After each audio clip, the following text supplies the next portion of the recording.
Gure asmoa, zezen plaza juten denantzako festa polipata antolatzea da. Hoi da gure asmoa, hoi da lortu nahi deuna.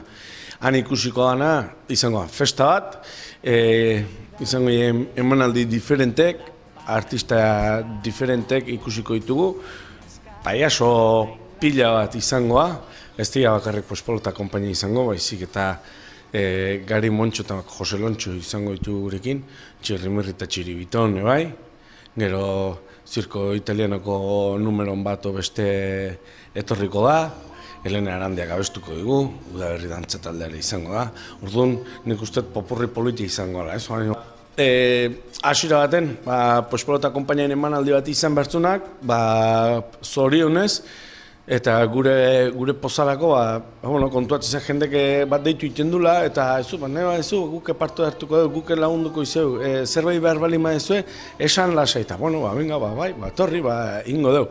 Eta orduan azkenen zer da gertatzen dena, profesional pila bat inguratzen zela.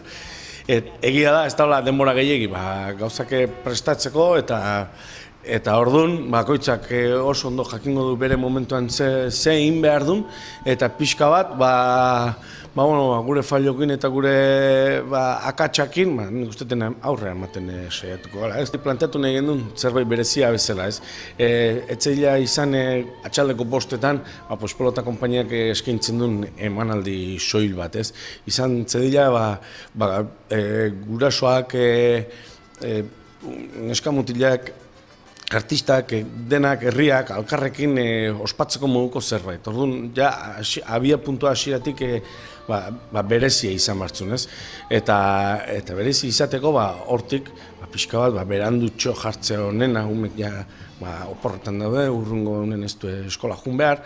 Orduan, 8 erditan, inezkeo planteamentua beste bada.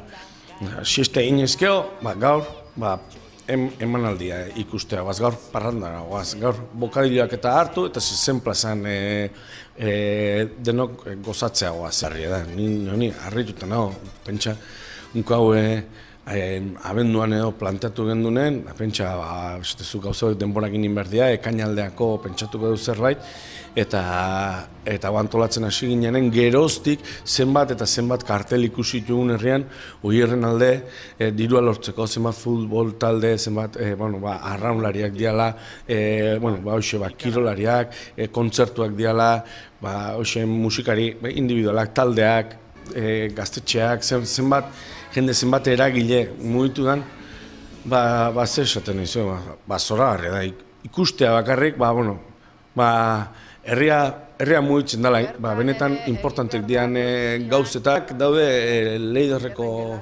lehiatilean daude, Orbelan daude, Bilagunako Amasa kafetegian daude, eta Ruta 33en daude, oraindik hartu lehizke. Egia da, kalean topatzen guk takoak ibiltzen ditugu poltsikoan, da batzuk eskatzen dizkigute, beraientzako ere baditugu, eta egunean bertan takilan izango dira.